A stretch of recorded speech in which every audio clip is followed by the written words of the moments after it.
You know, people want to have a good life, Lewis. But I think what happens is a lot of people are looking to the wrong things to have the good life.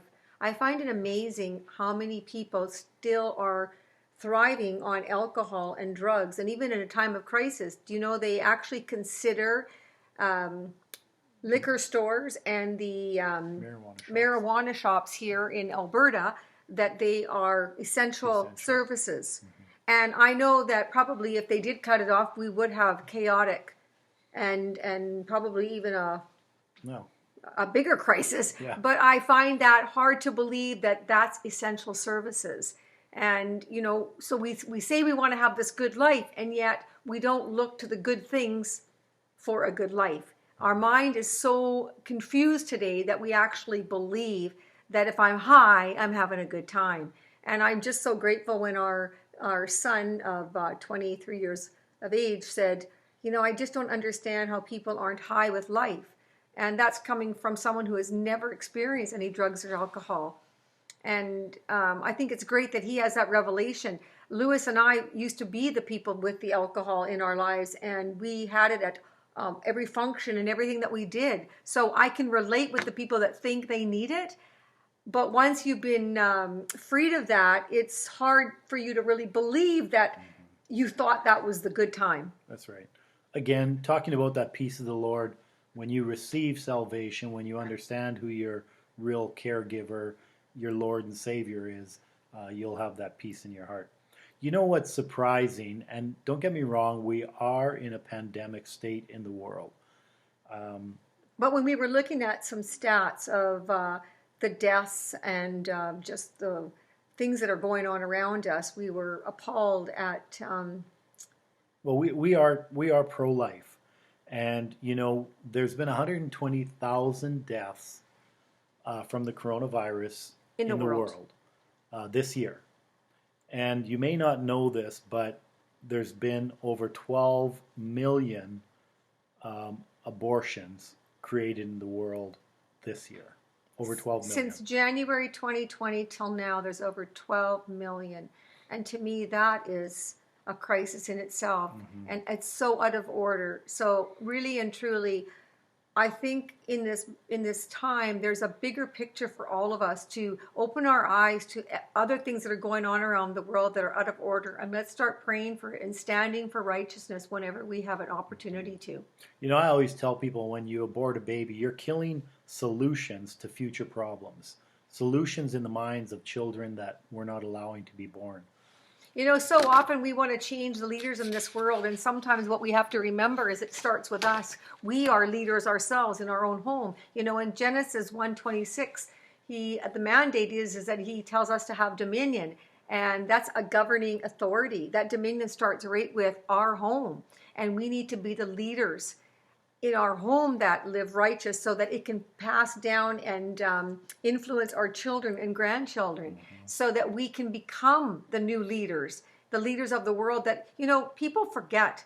We're going to be held accountable to a higher level when we face our maker for the position of leadership we had. So as parents, you know, we're going to be held to a standard of when we chose to have children and how we had them. A pastor, you know, it's scary sometimes to be a leader in the sense of you are held to a higher mandate.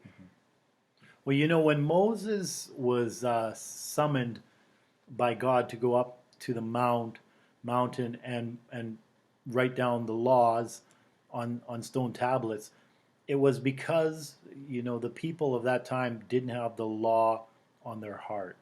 So they got to be reminded of And it. so you need to be reminded, you know, and that's why, you know, we have signs, stop signs, and speed signs, and road signs, and all these external laws. Society needs more laws because, you know, the world doesn't have the law of God on their hearts. So the less law on your heart, the more external law you need. And, you know, it's really, as Penny was talking about dominion, it's time for us to take dominion in our home, in our lives. You know, in our area, and I think mostly around the world, with social distancing and, you know, the pandemic, our schools are closed. children are at home, being, home taught, or homeschooled, and it's giving us an opportunity to impact our children and influence them in their future where we didn't have that opportunity before. And it's also giving us a time and an opportunity to understand exactly what it is our teachers go through. And so perhaps we need to be more sensitive and kind to our teachers and leaders that are taking the roles of leading our children, whether it's in sports or education, and being respectful and teaching our kids how important it is to be respectful of the leadership there.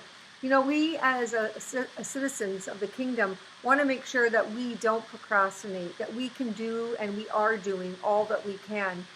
We don't want the distractions and the past failures and the opinions of others and allowing that wrong environment to be around us to be a roadblock of what we need to be, what we need to do.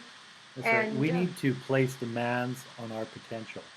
So a lot of times we wait for our boss to tell us what to do, or our spouse to tell us what to do. As a child, we wait for our parents to tell us. Part of God's mandate is that we personally would place demands on our potential. So understanding that you were created to be a leader, you are destined to rule, take dominion of your place of authority. Do that now so that you can move forward in a peaceful manner. Penny was just talking about not procrastinating, not allowing distractions, past failures. One of the things that I did to overcome, I actually forgave myself for the things that I did wrong. And it's a hard thing to do when people hurt you or they mistreat you. They may not even understand or know that they did, but you carry it. You're the one walking with it. And what we need to do is forgive ourselves, forgive our spouse, this is a new opportunity. We're talking about a new time, a new dimension. The world is not going to be the same once this pandemic stops or quits, or when it does. Let's get prepared even now to create a new home, a new life, a new spouse, a new family. And let's do it under the authority of God. Let's do it under His direction. So that would be, let's act on faith, Lewis. Today more than ever, we're going to need the principles and wisdom from God as we are faced with new crisis and the continuous tests. No one is exempt from crisis, but we must remember it's time that allows us and enables us to grow. And I know that even for us, this time we are really growing. We are becoming even more than what we thought we were. I don't think we even realized that we needed to grow here. And so I'm grateful. And honestly, every day I'm thanking God for this crisis. It says to pray in all things and give thanks in all things. And so I'm not just waiting for the good times to give God thanks. I'm thanking Him even for allowing this crisis to happen, because I know that through this crisis, we're all going to become better people because of it. And a better world, without a doubt.